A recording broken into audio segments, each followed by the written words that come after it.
और उत्तर प्रदेश में धर्मांतरण के सबसे बड़े रैकेट का पर्दाफाश हो चुका है और लगातार परतें खुल रही हैं। इसके पीछे एक नाम छांगुर बाबा का आरोप है कि वो न सिर्फ लोगों का धर्म बदलवा रहा था, बल्कि विदेशों से फंडिंग लेकर देश की आंतरिक सुरक्षा से भी खिलवाड़ कर रहा था। एसटीएफ और एटीएस की जांच में जो खुलासे हुए हैं वो हैरान करने वाले हैं। प्रशासनिक अधिकारियों की भूमिका, अंतर्राष्ट्रीय फंडिंग, नेपाल कनेक्शन और हजारों लोगों की जिंदगियां, सब कुछ इस रैकेट में उलझा नजर आ रहा है। ये रिपोर्ट देखिए।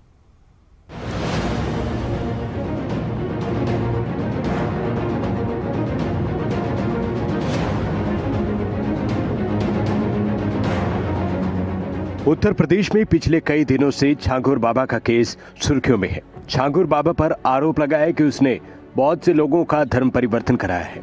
इस काम को लंबे वक्त से छांगुर बाबा करता रहा। हालांकि प्रशासन लगातार इस मामले में कार्रवाई कर रहा है। छांगुर बाबा की संपत्ति पर बुलडोजर चलाया जा चुका है। अब इसमें कई लोगों के शामिल होने की बात सामने आई है। जांच एजेंसियों की पड़ताल में लगातार चौंकाने वाले खुलासे हो रहे हैं। कुछ अफसरों की भूमिका संदिग्ध बताई जा रही है। एसटीएफ की गोपनीय जांच में खुलासा हुआ है कि छांगुर के मददगार रहे 4 प्रशासनिक अफसरों के नाम सामने आए। सभी अफसर साल 2019 से लेकर 2024 के बीच बलरामपुर में तैनात रहे, जिसमें एक एडीएम, 2 सर्कल ऑफिसर, एक इंस्पेक्टर की भूमिका संदिग्ध पाई जा रही है। इन अफसरों पर छांगुर बाबा के इशारे पर काम करने का आरोप लगा है। छांगुर के धर्मांतरण रैकेट को लेकर कई खुलासे हैं। छांगुर धर्मांतरण रैकेट की एक पीड़िता सामने आई, जिसने पूरे रैकेट के काले कारनामे का पर्दाफाश किया है। उसने अपने आप को अमित इंट्रोड्यूस किया था और अमित की पूरी फैमिली मुझसे मिली थी। उसकी पूरी फैमिली हिंदू इंट्रोड्यूस करके मिली थी मुझसे। छांगुर पीर बाबा से मेरी वर्ष 2019 में मुलाकात हुई थी चांदौलिया दरगाह में, जहाँ पे मैं गई थी। वहाँ का माहौल ही बड़ा अजीब था। वहाँ सिर्फ महिलाएं थी, उनका ब्रेन वॉश किया जा रहा था, उनको डाइवर्ट किया जा रहा था। क्योंकि मैं इस परिवार के बीच में रही हूँ, तो ये जो रेट लिस्ट आप देख रहे हैं जारी हुई है, ये रेट लिस्ट मुझे वहीं से पता चली थी कि कैसे रेट तय होता है, किस तरह से इसको एग्जीक्यूट किया जाता है, कैसे फंडिंग आती है, हवाला के जरिए कैसे पैसा आता है। एसटीएफ और एटीएस की संयुक्त जांच में खुलासा हुआ है कि छांगुर बाबा एक सुनियोजित धर्मांतरण रैकेट का मास्टरमाइंड था। एसटीएफ की रिपोर्ट कहती है कि छांगुर बाबा के नेटवर्क को विदेशों से फंडिंग मिलती रही। कुछ मदरसे और एनजीओ उसका जरिया थे। बॉर्डर के रास्ते नेपाल कनेक्शन भी सामने आ रहा है। छांगुर बाबा हिंदू विरोधी एजेंडा चला रहा था। हिंदू देवी देवताओं के खिलाफ किताबें छापने की तैयारी में था। लोगों का ब्रेन वॉश करने के लिए दुबई से मौलाना बुलाए जाते थे।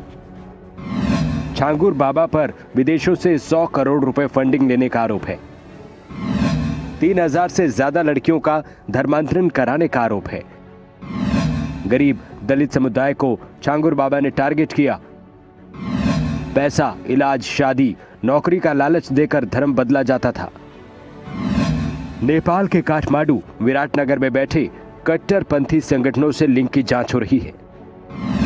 कुछ खातों में यूएई, कतर और सऊदी अरब से संदिग्ध ट्रांजैक्शन भी मिले हैं। धर्मांतरण और आईएसआई कनेक्शन के खुलासे के बीच इसका गाजियाबाद कनेक्शन भी है। गाजियाबाद की एक युवती 2019 से लापता है। छांगुर बाबा और उसके खास चेले बदर अख्तर सिद्दीकी पर एक युवती को गायब करने का आरोप है। युवती की बहन के खुलासे ने पूरे सिस्टम को हिला दिया है। छांगुर बाबा के साथ बदर अख्तर सिद्दीकी है, इन्होंने ही मिलके मेरी बहन को गायब किया है। और इसके साथ में ही जो और बाकी लड़कियां हैं, मैं यकीन के साथ कहती हूँ, इन लोगों ने ही इनको गायब किया है। जब तक ये लोग नहीं पकड़े जाएंगे ना, तब तक लड़कियों का पता नहीं चलेगा।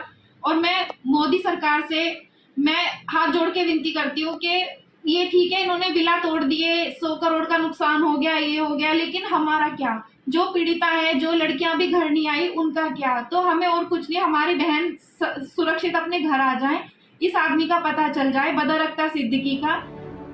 एसटीएफ की रिपोर्ट साफ कहती है कि ये कोई मामला नहीं। छांगुर बाबा का धर्मांतरण रैकेट न सिर्फ युवाओं के भविष्य के साथ खेल था, बल्कि ये देश की आंतरिक सुरक्षा के लिए भी बड़ा खतरा बनता जा रहा था। अब इस पूरे मामले में अफसरों की भूमिका से लेकर इंटरनेशनल फंडिंग तक हर पहलू की जांच तेजी से जारी है। ब्यूरो रिपोर्ट, खबरें अभी तक।